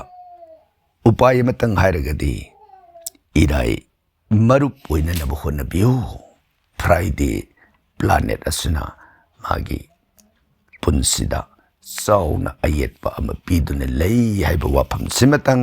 ꯏꯁꯃꯥꯏꯂꯤꯡꯒꯤ ꯃꯐꯝꯗ ꯄꯥꯎꯗꯝꯖꯔꯤ꯫ ꯃꯊꯪꯗ ꯀꯩꯁꯥꯝ ꯔꯣꯃꯤꯂꯥ꯫ ꯑꯩ ꯏꯁꯥꯒꯤ ꯑꯁꯦꯡꯕ ꯀꯨꯊꯤꯁꯦ ꯊꯤꯕ ꯈꯪꯈꯤꯗ꯭ꯔꯦ, ꯗꯦꯠ ꯑꯣꯐ ꯕꯔꯊꯇꯤ ꯈꯪꯉꯤ, ꯀꯃꯥꯏꯅ ꯇꯧꯒꯅꯤ? ꯔꯣꯃꯤꯂꯥ, ꯇꯥꯏꯝ ꯑꯣꯐ ꯕꯥꯔꯊ ꯈꯪꯅꯅꯕ ꯍꯣꯠꯅꯕꯤꯌꯨ꯫ ꯍꯧꯃꯤꯟ ꯀꯥꯃꯤꯟꯅꯕ ꯌꯦꯡꯂꯒ ꯐꯤꯛꯁꯃꯛ ꯅꯠꯇ꯭ꯔꯕꯁꯨ ꯆꯥꯎꯔꯥꯛꯄ ꯑꯃ ꯈꯪꯗ꯭ꯔꯒꯗꯤ ꯔꯤꯖꯜ ꯆꯥꯅꯕ ꯉꯝꯂꯣꯏꯗꯕꯅꯤꯅ ꯁꯣꯏꯗꯅ, ꯍꯥꯏꯕꯗꯤ ꯑꯩ ꯑꯌꯨꯛꯇ ꯄꯣꯛꯑꯦ, ꯑꯌꯨꯛꯁꯤ ꯍꯦꯛ ꯅꯣꯡꯉꯥꯟꯕꯗꯒꯤꯅ 12ꯒꯤ ꯃꯇꯝꯁꯤ ꯑꯌꯨꯛꯅꯤ꯫ ꯁꯤꯗ ꯑꯩ ꯆꯥꯎꯔꯥꯛꯅ ꯄꯨꯡ 9ꯗꯒꯤꯅ 9 ꯐꯥꯎꯕꯒꯤ ꯃꯅꯨꯡ ꯁ꯭ꯋꯥꯏꯁꯤꯗ ꯑꯣꯏꯕ ꯌꯥꯏ, ꯅꯠꯇ꯭ꯔꯒꯅ 10ꯗꯒꯤ 11 ꯐꯥꯎꯕꯒꯤ ꯃꯅꯨꯡꯁꯤꯗ ꯑꯣꯏꯕ ꯌꯥꯏ ꯍꯥꯏꯕ ꯑꯀꯛꯅꯕ ꯇꯥꯏꯃꯤꯡ ꯑꯃꯇꯪ ꯈꯪꯉꯒꯗꯤ ꯅꯧꯅ ꯀꯨꯊꯤ ꯑꯃ ꯁꯦꯝꯗꯣꯛꯄꯁꯦ ꯑꯗꯨꯝ ꯌꯥꯒꯅꯤ꯫ ꯑꯗꯨ ꯈꯪꯗꯅ ꯄꯨꯡ ꯑꯗꯨꯒꯤ ꯆꯞ ꯆꯥꯕꯗꯨ ꯂꯩꯇ꯭ꯔꯒꯗꯤ ꯍꯥꯏꯔꯤꯕ ꯗꯦꯠ ꯑꯣꯐ ꯕꯥꯔꯊ ꯈꯪꯕꯁꯤ ꯈꯛꯇꯅꯗꯤ ꯑꯩꯒꯤ ꯑꯆꯨꯝꯕ ꯀꯨꯊꯤꯗꯨ ꯑꯣꯏꯔꯣꯏꯗꯕ ꯃꯔꯝꯅ ꯈꯪꯅꯅꯕ ꯍꯣꯠꯅꯕꯤꯌꯨ ꯍꯥꯏꯕ ꯋꯥꯐꯝꯁꯤꯃꯇꯪ ꯄꯥꯎꯗꯝꯖꯔꯤ꯫ ꯊꯥꯒꯠꯆꯔꯤ꯫ ꯑꯔꯣꯏꯕꯗ ꯊꯥꯒꯠꯄ ꯐꯣꯡꯗꯣꯛꯄꯤꯔꯛꯄ ꯑꯃꯁꯨꯡ ꯈꯨꯔꯨꯝꯖꯔꯛꯄꯁꯤꯡ: ꯕꯤꯔꯂꯥ ꯖꯦꯠ, ꯃꯦꯝꯆꯥ ꯔꯥꯖꯀꯨꯃꯥꯔꯤ, ꯀꯣꯟꯁꯝ ꯁꯩꯂꯕꯇꯤ ꯗꯦꯕꯤ, ꯑꯔꯤꯕꯝ ꯕꯤꯅꯥꯔꯥꯅꯤ ꯗꯦꯕꯤ, ꯃꯅꯤꯁꯪ ꯂꯥꯏꯁ꯭ꯔꯝ, ꯏꯟꯗꯨꯕꯂꯥ ꯐꯨꯔꯥꯏꯂꯥꯠꯄꯝ, ꯂꯟꯆꯦꯟꯕ ꯑꯣꯏꯅꯥꯝ, ꯊꯝꯕꯥꯜ ꯇꯣꯝꯕꯤ ꯂꯥꯏꯁ꯭ꯔꯝ, ꯕꯆꯁꯄꯇꯤꯃꯌꯨꯝ ꯒꯧꯔꯤ ꯗꯦꯕꯤ, ꯔꯥꯖꯨ ꯁꯔꯃ, ꯌꯨꯝꯈꯥꯏꯕꯝ ꯅꯨꯡꯁꯤ ꯇꯣꯝꯕꯤ, ꯅꯤꯂꯀꯩꯅ ꯑꯦꯟ.ꯖꯤ., ꯄꯕꯤꯇ꯭ꯔ ꯍꯟꯖꯕꯝ, ꯏꯕꯣꯝꯆꯥꯛ ꯆꯦꯡꯂꯩ, ꯅꯦꯅꯥ ꯗꯦꯕꯤ, ꯔꯪꯒꯣꯗꯥꯁ ꯒꯨꯔꯨꯃꯌꯨꯝ꯫ ꯑꯩꯈꯣꯏꯕꯨ ꯅꯨꯡꯁꯤꯅ ꯊꯥꯒꯠꯄꯤꯔꯛꯄ, ꯊꯥꯒꯠꯄ ꯐꯣꯡꯗꯣꯛꯄꯤꯔꯛꯄ ꯑꯩꯈꯣꯏꯒꯤ ꯅꯨꯡꯁꯤꯔꯕ ꯃꯔꯨꯞꯁꯤꯡ ꯈ꯭ꯋꯥꯏ ꯄꯨꯝꯅꯃꯛꯄꯨ ꯑꯩꯈꯣꯏꯒꯤ ꯃꯥꯏꯀꯩꯗꯒꯤꯁꯨ ꯇꯔꯥꯝꯅ ꯑꯣꯛꯆꯕꯒ ꯂꯣꯏꯅꯅ ꯄꯨꯝꯅꯃꯛꯄꯨ ꯊꯥꯒꯠꯆꯔꯤ꯫ ꯃꯊꯪꯗ ꯋꯥꯆꯦꯞ SMS ꯗ ꯊꯥꯕꯤꯔꯛꯄ ꯋꯥꯍꯪ ꯂꯧꯈꯠꯆꯒꯦ꯫ ꯃꯣꯅꯤꯀꯥ ꯇꯥꯛꯄꯤꯌꯨ, ꯋꯥꯆꯦꯞꯇ ꯀꯅꯥꯅ ꯀꯔꯤ ꯋꯥꯍꯪ ꯑꯩꯈꯣꯏꯒꯤ ꯃꯥꯏꯀꯩꯗ ꯊꯝꯕꯤꯔꯛꯂꯤꯕ? ꯑꯍꯥꯟꯕꯗ ꯁꯇ꯭ꯌ ꯕꯂꯥꯃꯥꯏꯕꯝ, ꯍꯔꯦ ꯀ꯭ꯔꯤꯁꯅ ꯈꯨꯔꯨꯝꯖꯔꯤ꯫ ꯌꯥꯍꯦꯟꯕ ꯕ꯭ꯔꯍ꯭ꯃꯒꯤ ꯈꯣꯏꯊꯨꯝꯅꯔꯕ ꯋꯥꯍꯪ ꯄꯥꯎꯈꯨꯝ ꯑꯃꯗꯤ ꯅꯨꯡꯁꯤꯔꯕ ꯏꯆꯥ ꯃꯣꯅꯤꯀꯥꯒꯤ ꯈꯣꯟꯖꯦꯜꯅ ꯑꯃꯨꯛꯀꯁꯨ ꯁꯅꯥꯒꯤ ꯃꯊꯛꯇ ꯇꯝꯐꯥ ꯊꯤꯟꯈ꯭ꯔꯦ꯫ ꯑꯩꯒ꯭ꯌꯥ ꯃꯇꯝ ꯁꯥꯡꯅ ꯇꯦꯛꯇ ꯀꯥꯏꯗꯅ ꯂꯥꯏꯒꯨꯔꯨ ꯁꯦꯕꯥ ꯉꯝꯕꯤꯌꯨ꯫ ꯅꯨꯡꯁꯤꯅ ꯏꯆꯥꯕꯨ ꯊꯥꯒꯠꯆꯔꯤ, ꯑꯩꯒ꯭ꯌꯥꯕꯨꯁꯨ ꯈꯨꯔꯨꯝꯖꯔꯤ꯫ ꯊꯥꯒꯠꯆꯔꯤ ꯁꯩꯇꯕꯂꯥ, ꯑꯩꯈꯣꯏꯕꯨ ꯅꯨꯡꯁꯤꯅ ꯄꯤꯅꯕꯤꯔꯛꯂꯤꯕ ꯃꯪꯒꯣꯜ ꯑꯁꯤꯔꯕꯥꯗ ꯐꯤꯒꯥꯎ ꯁꯥꯅ ꯑꯣꯛꯆꯔꯤ꯫ ꯑꯗꯨꯒ ꯃꯣꯅꯤꯀꯥꯒꯤꯗꯤ ꯀꯔꯤ ꯃꯣꯠ ꯊꯝꯕꯤꯅꯤꯡꯂꯤꯕ? ꯑꯩꯒꯤ ꯃꯥꯏꯀꯩꯗꯒꯤꯁꯨ ꯏꯃꯥ ꯁꯩꯇꯕꯂꯥꯕꯨ ꯊꯥꯒꯠꯄ ꯐꯣꯡꯗꯣꯛꯄꯤꯔꯛꯄꯒꯤꯗꯃꯛ ꯈꯨꯔꯨꯝꯖꯔꯤ ꯑꯃꯁꯨꯡ ꯌꯥꯍꯦꯟꯕ ꯕ꯭ꯔꯍ꯭ꯃꯒꯤ ꯆꯦꯅꯦꯜꯕꯨ ꯃꯇꯝ ꯁꯥꯡꯅ ꯇꯥꯃꯤꯟꯅꯈꯤꯁꯤ ꯑꯃꯁꯨꯡ ꯑꯈꯪ-ꯈꯪꯗ ꯇꯥꯊꯣꯛ-ꯇꯥꯁꯤꯟ ꯇꯧꯃꯤꯟꯅꯁꯤ ꯍꯥꯏꯅ ꯊꯝꯖꯔꯤ꯫ ꯑꯗꯨꯗꯤ ꯃꯊꯪꯒꯤ ꯋꯥꯍꯪ ꯂꯧꯈꯠꯁꯤ꯫ ꯃꯊꯪꯗ ꯂꯧꯈꯠꯆꯔꯤ ꯌꯨꯝꯅꯥꯝ ꯏꯅꯥꯎꯆꯥ ꯀ꯭ꯋꯥꯀꯩꯊꯦꯜ꯫ ꯑꯣꯖꯥ ꯈꯨꯔꯨꯝꯖꯔꯤ, ꯑꯣꯖꯥꯒꯤ ꯆꯦꯅꯦꯜ ꯑꯁꯤ ꯌꯦꯡꯕꯗ ꯑꯃꯗꯤ ꯇꯥꯖꯕꯗ ꯄꯨꯛꯅꯤꯡ ꯂꯧꯁꯤꯡ ꯌꯥꯝꯅ ꯑꯣꯏ꯫ ꯑꯗꯨꯒ ꯂꯣꯏꯅꯅ ꯑꯣꯖꯥꯒꯤ ꯃꯐꯝꯗ ꯋꯥꯍꯪ ꯑꯃꯠꯇ ꯍꯪꯖꯒꯦ꯫ ꯏꯆꯥꯅꯨꯄꯤꯒꯤ ꯄꯣꯛꯄꯒꯤ ꯇꯥꯔꯤꯛ 6 ꯃꯦ 2006, ꯄꯨꯡꯐꯝ 9:42 PM, ꯄꯣꯛꯄꯒꯤ ꯅꯨꯃꯤꯠ ꯁꯦꯇꯔꯗꯦ, ꯊꯕꯥꯟ, ꯀꯥꯂꯦꯟꯒꯤ 8ꯅꯤ ꯄꯥꯟꯕꯅꯤ꯫ ꯑꯣꯖꯥꯅ ꯏꯆꯥꯅꯨꯄꯤꯒꯤ ꯀꯦꯔꯤꯌꯔ ꯑꯃꯗꯤ ꯄꯨꯟꯁꯤꯒꯤ ꯑꯐ-ꯐꯠꯇ ꯑꯃꯨꯛꯇ ꯌꯦꯡꯕꯤꯌꯨ꯫ ꯏꯆꯥ ꯅꯨꯄꯥꯒꯤꯅ ꯄꯣꯛꯄꯒꯤ ꯇꯥꯔꯤꯛ 23 ꯑꯣꯒꯁꯠ 2009, ꯁꯟꯗꯦ, ꯄꯨꯡꯐꯝ 4:47 PM, ꯊꯕꯥꯟ, ꯂꯥꯡꯕꯟꯒꯤ 8ꯅꯤ ꯄꯥꯟꯕ꯫ ꯑꯣꯖꯥꯅ ꯏꯆꯥꯅꯨꯄꯥꯒꯤ ꯄꯨꯟꯁꯤꯒꯤ ꯑꯐ-ꯐꯠꯇ ꯑꯃꯨꯛꯇ ꯌꯦꯡꯕꯤꯌꯨ꯫ ꯏꯅꯥꯎꯆꯥꯒꯤ ꯗꯦꯠ ꯑꯣꯐ ꯕꯥꯔꯊꯀꯤ ꯃꯇꯨꯡ ꯏꯟꯅ ꯑꯉꯥꯡꯁꯤ ꯃꯇꯤꯛ ꯃꯉꯥꯜ ꯃꯒꯨꯟ ꯌꯥꯝꯅ ꯂꯩꯒꯅꯤ꯫ ꯀꯦꯔꯤꯌꯔ ꯑꯁꯤꯗꯤ ꯖꯨꯄꯤꯇꯔ ꯀꯦꯇꯨ ꯑꯅꯤꯅ ꯀꯟꯇ꯭ꯔꯣꯜ ꯇꯧꯕꯁꯤ ꯃꯁꯤꯅ ꯃꯔꯝ ꯑꯣꯏꯗꯨꯅ ꯑꯌꯦꯠꯄꯁꯤ ꯌꯥꯝꯈ꯭ꯔꯦ꯫ ꯑꯗꯨꯅ ꯁꯟ ꯒꯣꯗ ꯁꯨꯔꯖꯗꯦꯕꯕꯨ ꯃꯔꯨꯞ ꯑꯣꯏꯅꯅꯕ ꯍꯣꯠꯅꯕꯤꯌꯨ ꯍꯥꯏꯕ ꯋꯥꯐꯝꯁꯤꯃꯇꯪ ꯏꯅꯥꯎꯆꯥꯒꯤ ꯃꯐꯝꯗ ꯊꯝꯖꯔꯒ, ꯑꯗꯨꯒ ꯏꯆꯥꯅꯨꯄꯤꯒꯤ ꯋꯥꯐꯝ ꯑꯃꯒꯁꯨ ꯃꯈꯥ ꯇꯥꯅ ꯊꯝꯕꯤꯔꯛꯂꯤꯕꯁꯤ ꯏꯅꯥꯎꯆꯥ ꯋꯥꯔꯧꯕꯤꯕ ꯌꯥꯗ꯭ꯔꯦ꯫ ꯀꯔꯤꯒꯤꯅꯣ ꯍꯥꯏꯕꯗ ꯍꯟꯗꯛꯁꯤ ꯊꯕꯛꯁꯤ ꯈꯔ ꯍꯦꯟꯅ ꯆꯤꯟꯕ ꯃꯔꯝ ꯑꯗꯨꯅ ꯑꯇꯣꯞꯄ ꯋꯥꯍꯪꯁꯤꯡꯒꯤ ꯄꯥꯎꯈꯨꯝ ꯄꯤꯅꯅꯕꯒꯤꯗꯤ ꯑꯗꯨꯝ ꯃꯊꯪ ꯇꯉꯥꯏ ꯐꯗꯅ ꯌꯦꯡꯕ ꯉꯝꯖꯔꯒꯁꯨ ꯑꯁꯤꯒꯨꯝꯕ ꯂꯥꯏꯚꯀꯤ ꯈꯣꯡꯐꯝ ꯑꯃ ꯌꯦꯡꯉꯛꯄꯅꯤꯅ ꯃꯁꯤꯗ ꯑꯩꯈꯣꯏ ꯍꯦꯟꯅ ꯋꯥꯈꯜ ꯊꯥꯗꯖꯕ ꯑꯃꯗꯤ ꯂꯥꯏꯔꯤꯛ ꯃꯊꯪ ꯌꯦꯡꯕꯒꯤ ꯈꯨꯗꯣꯡꯆꯥꯕꯁꯤ ꯈꯔ ꯉꯝꯗ꯭ꯔꯦ꯫ ꯃꯔꯝ ꯑꯗꯨꯅ ꯋꯥꯔꯧꯕꯤꯕ ꯌꯥꯗꯦ, ꯃꯇꯨꯡ ꯇꯥꯟꯖꯥ ꯆꯥꯕꯗ ꯑꯃꯨꯛ ꯉꯝꯅꯅꯕ ꯍꯣꯠꯅꯖꯔꯛꯀꯦ꯫ ꯑꯌꯥꯝꯕꯒꯤ ꯋꯥꯍꯪ ꯑꯣꯏꯅ ꯄꯨꯟꯅ ꯈꯪꯃꯤꯟꯅꯕ ꯌꯥꯕ ꯃꯥꯏꯀꯩꯔꯣꯝꯗ ꯆꯪꯁꯤꯟꯖꯕꯅ ꯃꯔꯝ ꯑꯣꯏꯗꯨꯅ ꯃꯊꯪꯗ ꯑꯃꯨꯛ ꯇꯥꯟꯖꯥ ꯌꯦꯡꯃꯤꯟꯅꯔꯁꯤ ꯍꯥꯏꯅ ꯏꯅꯥꯎꯆꯥꯒꯤ ꯃꯐꯝꯗ ꯅꯣꯂꯨꯛꯆꯔꯤ, ꯊꯥꯒꯠꯆꯔꯤ꯫ ꯃꯊꯪꯗ ꯁꯨꯔꯖ ꯀꯨꯃꯥꯔ, ꯑꯩꯒ꯭ꯌꯥꯕꯨ ꯈꯨꯔꯨꯝꯖꯔꯤ꯫ ꯕꯤꯅꯥꯌꯛ ꯁꯥꯟꯇꯤ ꯄꯨꯖꯥꯒꯤ ꯃꯔꯝꯗ ꯈꯪꯖꯅꯤꯡꯉꯤ꯫ ꯍꯥꯟꯅ ꯂꯦꯞꯆꯤꯟꯈ꯭ꯔꯕ ꯂꯨꯍꯣꯡꯕꯅꯤ ꯍꯥꯏꯗꯨꯅ ꯌꯨꯝ ꯃꯥꯡꯂꯕꯁꯨ ꯕꯥꯔꯇꯣꯟ ꯆꯠꯈ꯭ꯔꯦ ꯍꯥꯏꯗꯨꯅ ꯄꯥꯡꯊꯣꯛꯄ ꯌꯥꯕ꯭ꯔꯥ? ꯌꯨꯝ ꯃꯥꯡꯂꯕꯁꯨ ꯑꯇꯣꯞꯄ ꯀꯅꯥꯒꯨꯝꯕ ꯑꯃꯒꯤ ꯒꯣꯇ꯭ꯔꯗ ꯕꯣꯔꯗꯨ ꯀꯩꯅꯥꯗꯨ ꯁꯣꯜꯂꯒ ꯂꯨꯍꯣꯡꯕ ꯌꯥꯕ꯭ꯔꯥ? ꯕꯥꯔꯇꯣꯟ ꯆꯠꯈ꯭ꯔꯦ ꯍꯥꯏꯗꯨꯅ ꯌꯨꯝ ꯃꯥꯡꯂꯕꯁꯨ ꯁꯣꯔꯥꯠ ꯁꯣꯟꯕꯁꯤꯕꯨ ꯌꯥꯕ꯭ꯔꯥ? ꯁꯨꯔꯖ ꯀꯨꯃꯥꯔ ꯇꯥꯛꯄꯤꯔꯛꯂꯤꯕ ꯕꯤꯅꯥꯌꯛ ꯁꯥꯟꯇꯤ ꯄꯨꯖꯥ ꯁ꯭ꯔꯤ ꯒꯅꯦꯁ ꯗꯦꯕꯒꯤ ꯃꯐꯝꯗ ꯀꯠꯆꯕ ꯄꯨꯖꯥꯅꯤ꯫ ꯃꯁꯤꯅ ꯃꯈꯜ ꯀꯌꯥꯒꯤ ꯑꯌꯦꯠ ꯑꯄꯟ ꯀꯣꯛꯇꯨꯅ ꯃꯪꯒꯣꯜ ꯐꯪꯅꯅꯕ ꯑꯗꯨꯒꯨꯝꯕ ꯌꯥꯝꯅ ꯆꯥꯎꯕ ꯄꯨꯖꯥ ꯑꯃꯅꯤ ꯍꯥꯏꯕ ꯇꯥꯏ ꯃꯁꯤꯒꯤ ꯀꯥꯟꯅꯕ ꯃꯈꯜ ꯑꯁꯤꯁꯨ ꯑꯗꯨꯛꯀꯤ ꯃꯇꯤꯛ ꯌꯥꯝꯈ꯭ꯔꯦ ꯍꯥꯏꯕꯗꯨꯅꯤ ꯒ꯭ꯔꯍꯒꯤ ꯗꯁꯥ ꯀꯣꯛꯅꯅꯕ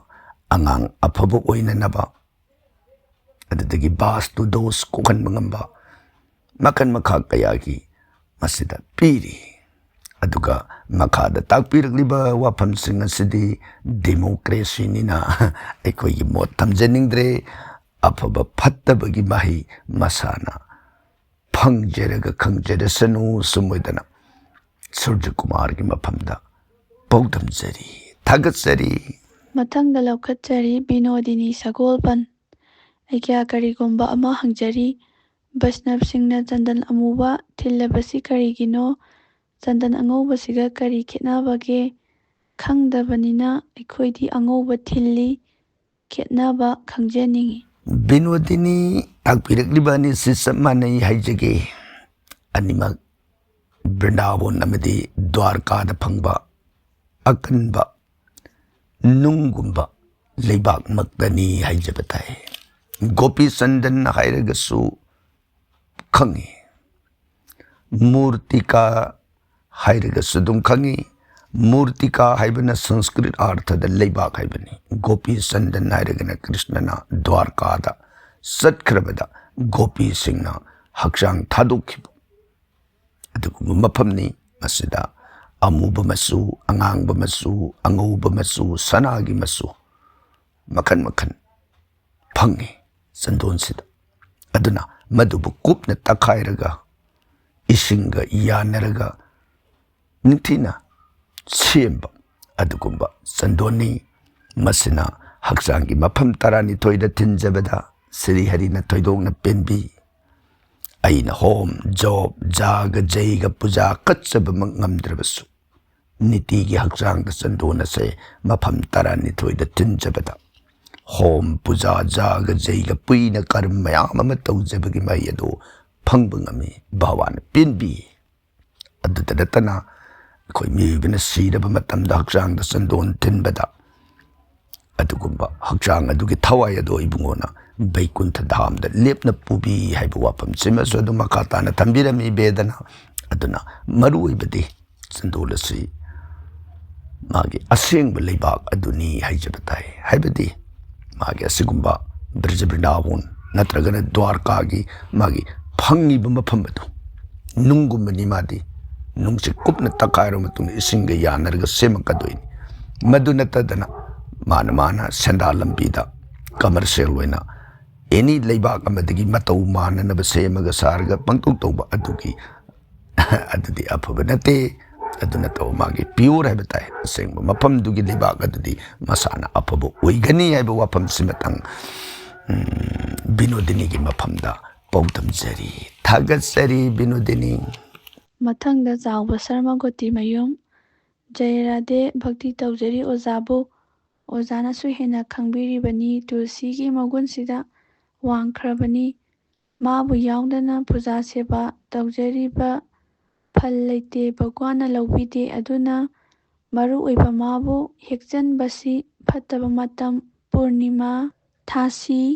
ꯗ꯭ꯋꯥꯗꯁꯤ ꯅꯨꯃꯤꯠ ꯌꯨꯡꯕ ꯁꯟꯙ꯭ꯌꯥ ꯅꯨꯃꯤꯗꯥꯡꯅꯤ ꯊꯦꯡꯅꯖꯩ ꯑꯇꯣꯞꯄ ꯀꯔꯝꯕ ꯂꯥꯏꯔꯤꯛꯇ ꯌꯥꯎꯕ ꯂꯩꯕꯒꯦ ꯅꯣꯡꯃꯥꯏꯖꯤꯡ ꯏꯔꯥꯏ ꯁꯒꯣꯜꯁꯦꯟ ꯊꯥꯡꯖꯅꯆꯤꯡꯕ ꯈꯪꯖꯒꯦ ꯇꯥꯛꯄꯤꯔꯛꯎ ꯍꯤꯟꯗꯨ ꯙꯔꯃꯒꯤ ꯕꯦꯗ ꯁꯥꯁꯇ꯭ꯔ ꯄꯨꯔꯥꯟ ꯌꯥꯝ ꯆꯥꯎꯈ꯭ꯔꯅꯤ ꯆꯥꯎꯕ ꯁꯔꯃꯒꯤ ꯋꯥꯐꯝ ꯑꯁꯤ ꯊꯥꯒꯠꯆꯔꯤ ꯕꯦꯗꯅ ꯃꯌꯥꯝ ꯑꯃ ꯍꯥꯏꯔꯤ ꯄꯨꯝꯅꯃꯛ ꯈꯪꯖꯤꯟꯕ ꯐꯩ ꯇꯨꯂꯁꯤꯒꯤ ꯃꯇꯥꯡ ꯑꯗꯨꯒ ꯇꯣꯞꯅ ꯑꯩꯈꯣꯏꯒꯤ ꯃꯥꯏꯀꯩꯗꯒꯤ ꯁꯄ꯭ꯂꯤꯃꯦꯟ ꯑꯣꯏꯅ ꯊꯝꯖꯕ ꯑꯃꯇꯪ ꯍꯥꯏꯔꯒꯗꯤ ꯅꯤꯇꯤ ꯁꯦꯕꯥꯒꯤ ꯑꯣꯏꯔꯒꯗꯤ ꯅꯤꯇꯤꯒꯤ ꯍꯦꯛꯄꯗ ꯗꯣꯁ ꯂꯩꯔꯣꯏꯗꯧꯔꯤꯅꯤ ꯌꯥꯏ ꯁꯤꯅꯤ ꯅꯤꯇꯤ ꯁꯦꯕꯥꯒꯤꯗꯗꯤ ꯃꯥꯒꯤ ꯅꯨꯃꯤꯠ ꯌꯦꯡꯉꯔꯣꯏ ꯈꯨꯗꯤꯡꯃꯛꯇ ꯑꯗꯨꯝ ꯌꯥꯕ ꯑꯗꯨꯒ ꯇꯉꯥꯏ ꯐꯗꯅ ꯌꯦꯡꯕꯤꯒꯗꯧꯕ ꯑꯃꯇꯪꯗꯤ ꯅꯨꯃꯤꯠꯀꯤ ꯃꯉꯥꯜꯅ ꯄ꯭ꯔꯤꯊꯤꯕꯤꯗ ꯂꯩꯔꯤꯉꯩꯒꯤ ꯃꯇꯝꯗꯗꯤ ꯍꯦꯛꯎ ꯍꯥꯏꯕꯗꯤ ꯅꯣꯡꯍꯦꯛ ꯉꯥꯟꯕꯗꯒꯤꯅ ꯅꯨꯃꯤꯠ ꯇꯥꯕ ꯐꯥꯎꯕꯒꯤ ꯃꯅꯨꯡ ꯑꯁꯤꯗ ꯃꯗꯨꯗ ꯍꯦꯛꯄ ꯃꯗꯨꯅ ꯅꯤꯇꯤ ꯁꯦꯕꯥ ꯚꯒꯋꯥꯟ ꯁꯦꯕꯥꯒꯤꯗꯃꯛ ꯑꯣꯏꯔꯒꯗꯤ ꯌꯥꯏ ꯗꯣꯁ ꯂꯩꯇꯦ ꯑꯗꯨ ꯅꯠꯇꯕ ꯑꯩꯅ ꯇꯣꯉꯥꯟꯕ ꯃꯑꯣꯡ ꯑꯃ ꯅꯠꯇ꯭ꯔꯒ ꯑꯃꯒꯤ ꯍꯤꯗꯥꯛ ꯁꯦꯝꯅꯅꯕꯒꯤꯕꯨ ꯑꯣꯏꯔꯣ ꯅꯠꯇ꯭ꯔꯒꯅ ꯃꯑꯣꯡ ꯑꯃꯗ ꯍꯦꯛꯄꯁꯤꯗꯤ ꯃꯥꯒꯤ ꯅꯨꯃꯤꯠ ꯊꯕꯥꯟ ꯅꯤꯌꯣꯝ ꯃꯌꯥꯝ ꯑꯃ ꯗꯔꯀꯥꯔ ꯂꯩ ꯅꯤꯇꯤ ꯁꯦꯕꯥꯒꯤꯗꯃꯛ ꯑꯣꯏꯔꯒꯗꯤ ꯗꯣꯁ ꯂꯩꯇꯦ ꯍꯥꯏꯕ ꯋꯥꯐꯝꯁꯤꯃꯒ ꯁꯄ꯭ꯂꯤꯃꯦꯟ ꯑꯣꯏꯅ ꯊꯝꯖꯔꯤ ꯊꯥꯒꯠꯆꯔꯤ ꯑꯩꯒꯤ ꯑꯆꯧꯕ ꯃꯊꯪꯗ ꯃꯦꯝꯕꯔ ꯁꯣꯔꯥꯝ: ꯑꯣꯖꯥꯕꯨ ꯈꯨꯔꯨꯝꯖꯔꯤ, ꯋꯥꯍꯪ ꯑꯃꯇ ꯍꯪꯖꯒꯦ꯫ ꯌꯨꯝ ꯏꯪꯈꯣꯜꯗ ꯑꯇꯣꯞꯄꯒꯤ ꯁꯥ ꯁꯟ, ꯍꯨꯏ ꯍꯧꯗꯣꯡ ꯁꯤꯔꯕꯁꯤ ꯐꯠꯇꯦ ꯍꯥꯏꯅ ꯂꯥꯏꯔꯤꯛ ꯑꯃꯗ ꯊꯦꯡꯅꯖꯈ꯭ꯔꯦ꯫ ꯆꯍꯤ 4ꯒꯤ ꯃꯃꯥꯡꯗ ꯑꯩꯈꯣꯏ ꯆꯔꯨ ꯏꯀꯣꯗ ꯊꯪꯅꯕꯒꯤ ꯍꯨꯏ ꯑꯃ ꯁꯤꯗꯨꯅ ꯂꯩꯔꯝꯈꯤ꯫ ꯀꯔꯤ ꯗꯣꯁ ꯂꯩꯕꯒꯦ? ꯑꯖꯥ ꯄꯨꯖꯥ ꯇꯧꯖꯒꯗ꯭ꯔꯥ ꯑꯃꯨꯛꯇ ꯇꯥꯛꯄꯤꯔꯛꯎ꯫ ꯑꯃꯅ, ꯑꯄꯪꯕꯒꯤꯁꯨ ꯏꯁꯣꯔ ꯂꯩ ꯍꯥꯏꯕꯗꯨ ꯑꯣꯖꯥꯅ ꯇꯥꯛꯄꯤꯔꯤꯕꯁꯤꯡ ꯑꯁꯤꯅ ꯈꯨꯗꯝꯅꯤ ꯈꯟꯖꯩ꯫ ꯑꯗꯨꯕꯨ ꯂꯥꯏꯕꯛ ꯊꯤꯕꯗꯤ ꯈꯪꯗꯗꯅ ꯇꯧꯈꯤꯕ ꯊꯕꯛ ꯑꯣꯏꯕꯅ ꯅꯨꯡꯉꯥꯏꯇꯕꯗꯤ ꯐꯥꯎꯏ꯫ ꯁꯨꯃꯥꯡꯗ ꯊꯝꯂꯤꯕ ꯇꯨꯂꯁꯤꯕꯣꯡ ꯑꯁꯤ ꯌꯨꯝꯒꯤ ꯊꯣꯡꯖꯥꯎꯒꯤ ꯀꯔꯣꯝ ꯊꯪꯕ ꯅꯥꯀꯟꯗ ꯊꯝꯕ ꯆꯨꯝꯕꯒꯦ ꯇꯥꯛꯄꯤꯌꯨ꯫ ꯑꯩꯈꯣꯏꯒꯤꯗꯤ ꯑꯋꯥꯡꯂꯣꯝꯗ ꯆꯪꯁꯤꯜꯂꯤ꯫ ꯁꯣꯏꯔꯕ꯭ꯔꯥ ꯑꯃꯨꯛꯇ ꯇꯥꯛꯄꯤꯔꯛꯎ꯫ ꯊꯥꯒꯠꯆꯔꯤ꯫ ꯃꯦꯝꯕꯔ ꯁꯣꯔꯥꯝ, ꯃꯇꯝ ꯀꯨꯏꯔꯕꯅꯤꯅ ꯀꯔꯤ ꯍꯥꯏꯒꯅꯤ? ꯁꯤꯕꯒꯤ ꯊꯥ ꯂꯥꯟꯗ꯭ꯔꯤꯉꯩꯒꯤ ꯃꯇꯝ ꯑꯣꯏꯔꯒꯗꯤ ꯎꯗꯛ ꯁꯥꯟꯇꯤ ꯄꯨꯖꯥ ꯑꯃ ꯇꯧꯕꯤꯕ ꯊꯣꯏꯗꯣꯛꯅ ꯐꯩ꯫ ꯑꯗꯨꯕꯨ ꯍꯧꯖꯤꯛꯇꯤ ꯊꯥ ꯂꯥꯟꯕꯇ ꯅꯠꯇꯅ ꯆꯍꯤ 4ꯔꯣꯝ ꯁꯨꯔꯦ ꯍꯥꯏꯅꯁꯨ ꯇꯥꯛꯄꯤꯔꯕꯅꯤꯅ ꯑꯗꯨꯕꯨ ꯀꯔꯤꯒꯨꯝꯕꯗ ꯆꯤꯡꯅꯕꯤꯔꯒꯗꯤ ꯍꯥꯏꯔꯤꯕ ꯍꯨꯏ ꯑꯗꯨꯅ ꯁꯤꯈꯤꯐꯝ ꯃꯐꯝ ꯑꯗꯨꯒꯤ ꯂꯩꯕꯥꯛ ꯈꯔꯗꯪ ꯂꯧꯈꯠꯄꯤꯔꯣ, ꯃꯗꯨꯒ ꯑꯆꯦꯟꯕ ꯏꯁꯤꯡ ꯇꯨꯔꯦꯟꯒꯨꯝꯕꯗ ꯊꯥꯗꯕꯤꯈ꯭ꯔꯣ꯫ ꯑꯗꯨꯒ ꯑꯇꯣꯞꯄ ꯑꯅꯧꯕ ꯂꯩꯕꯥꯛ ꯈꯔ ꯑꯩꯅ ꯂꯧꯊꯣꯛꯈ꯭ꯔꯤꯕ ꯃꯐꯝ ꯑꯗꯨꯗ ꯍꯥꯞꯆꯤꯟꯕꯤꯔꯣ꯫ ꯑꯗꯨꯒꯤ ꯃꯊꯛꯇ ꯆꯔꯅꯥꯃ꯭ꯔꯤꯇ, ꯁ꯭ꯔꯤ ꯚꯒꯋꯥꯟꯒꯤ ꯃꯅꯤ ꯃꯟꯗꯤꯔ ꯁꯦꯕꯥ ꯇꯧꯕꯒꯤ ꯆꯔꯅꯥꯃ꯭ꯔꯤꯇ ꯆꯥꯏꯊꯣꯛꯄꯤꯕ ꯌꯥꯝꯅ ꯀꯥꯟꯅꯩ꯫ ꯑꯗꯨ ꯅꯠꯇ꯭ꯔꯒꯅ ꯄꯟꯆꯥꯃ꯭ꯔꯤꯇ ꯃꯐꯝꯗꯨꯗ ꯁꯦꯝꯃꯒ ꯆꯥꯏꯊꯣꯛꯄꯤꯕꯁꯨ ꯑꯗꯨꯝ ꯀꯥꯟꯅꯩ꯫ ꯃꯁꯤꯁꯨ ꯕꯦꯗꯅ ꯑꯗꯨꯝ ꯊꯝꯕꯤꯔꯝꯃꯤ꯫ ꯑꯗꯨꯒ ꯇꯨꯂꯁꯤꯒꯤ ꯋꯥꯐꯝꯁꯤ ꯃꯃꯥꯡ ꯊꯣꯡꯒ ꯃꯥꯌꯣꯛꯅꯅ ꯊꯥꯕ ꯌꯥꯝꯅ ꯐꯩ꯫